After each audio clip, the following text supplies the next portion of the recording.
I still vividly remember the day when I heard about the death of late great Miura Sensei. At that time, I haven't even completed Berserk. I was just in the middle of the Millennium Falcon arc, and as I was seeing the tweets, people were already moaning about him and were expressing their gratitude to late Miura Sensei regarding how he impacted their individual life and led them through their tough times. Well, to be honest, I could never relate to it, since first, I have had yet to complete it, and second, it was too late for me to say that I share any memory with Berserk, but nonetheless, I thought to give Berserk another try, and here I am. It was May 23rd, I think, if I'm not wrong, the day when late Miura Sensei passed away. I was pretty confident that chapter 363 would be the last chapter that would be published after I completed it. And at the same time, I was optimistic about Berserk publishing the next chapter, and it was on the month of August that I got informed about a potential next chapter, that is chapter 364. And as of today, it's been published.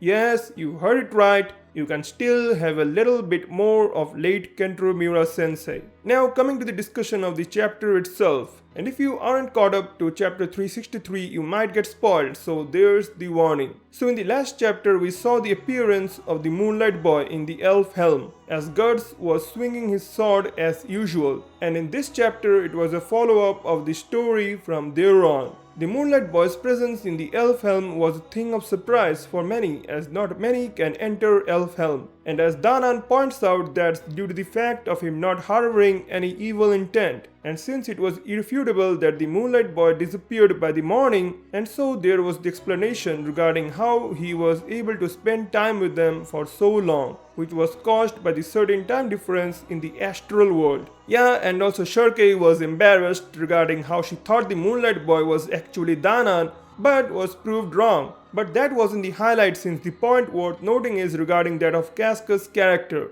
I never firmly believed that Casca has healed properly, but looking at this chapter, I am somewhat convinced of her returning to her former self. But now she's kind of more mature and friendly, and frankly she remembers the Moonlight Boy quite well from the time he first appeared in the Millennium Falcon arc. And as you would see, her motherly instinct kicks in as she cuddles the little boy beside her as they lay down on the bed, but just at the moment she has the flash of holding her demon child. Now it's unclear if she remembers giving birth to the demon infant, but nonetheless the boy disappears to spend some quality time with, as we know, his father Guts, and something happens. Yes, but I would be coming to that. Guts is truly one good man. He appreciates the joy of playing with this boy, unaware of the fact that it's his son, and at the same time looks at him from behind the trees, holding dear to him the soothing scenes that would stay as some happy memory in his struggling life. I liked how late Miura Sensei gave a little bit of shyness within Guts, who stands as the epitome of masculinity, and that's expected since he need not be so rough on himself anymore, as the days in Elfhelm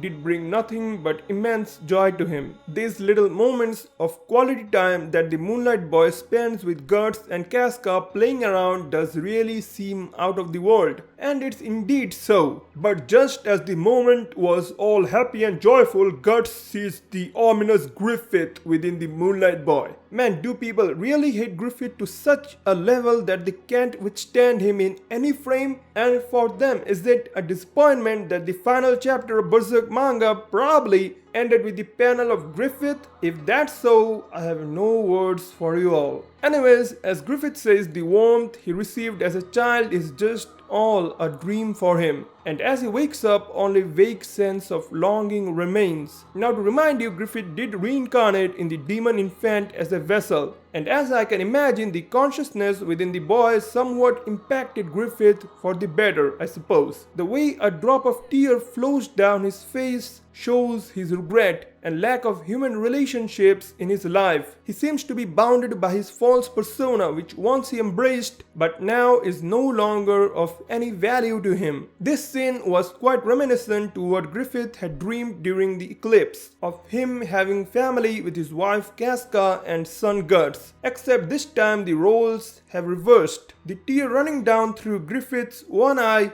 might point his relation to Guts, and if you notice it, It was the left eye of Griffith, which shows a stark similarity to Guts' eye condition of his left eye being unaffected. There's also the thing of Griffith wanting his parents' love, since we know Griffith was an orphan, and the love he received in the Moonlight Boy might have opened new perspective and new doors for Griffith, making him realize something which he was unaware of previously. So from here on, what would be the final conclusion? Will this somehow change Guts' rage towards Griffith? Will he be able to forgive his actions, or at least not hold any grudges anymore towards him, even if they battle? Or is it possible that they would reconcile, since both of them have pretty much reached their goals? Let's say like Griffith having his own kingdom and Guts being able to cure Casca's mental instability and for the first time having something worth of his attention. Anyways, we are indeed in hunt for answers, but as for my part, no, I am done. I don't want somebody else to take over Berserk only to ruin it. I'm happy to having only the memories provided by just late Kentaro Miura Sensei, and I'm content with it. At last, I just want to say that although Berserk is far from over, but seeing a glimpse of change within Griffith, I won't say it's perfect, but at least we can be a little satisfied with it. And sure, it ends with a cliffhanger, but we now can rest easy that something we desired from Griffith was happening. Alright, time to wrap up. The hole that was left within our heart with the ending of chapter 363 is somewhat covered with the advent of chapter 364. So if you have yet to read it, go on then. I hope you won't be dissatisfied unless you truly believe Griffith is rotten to the core. So with that said, enjoy and let's see what's in the fate of Berserk. But till then, stay awesome and stay safe. Zap!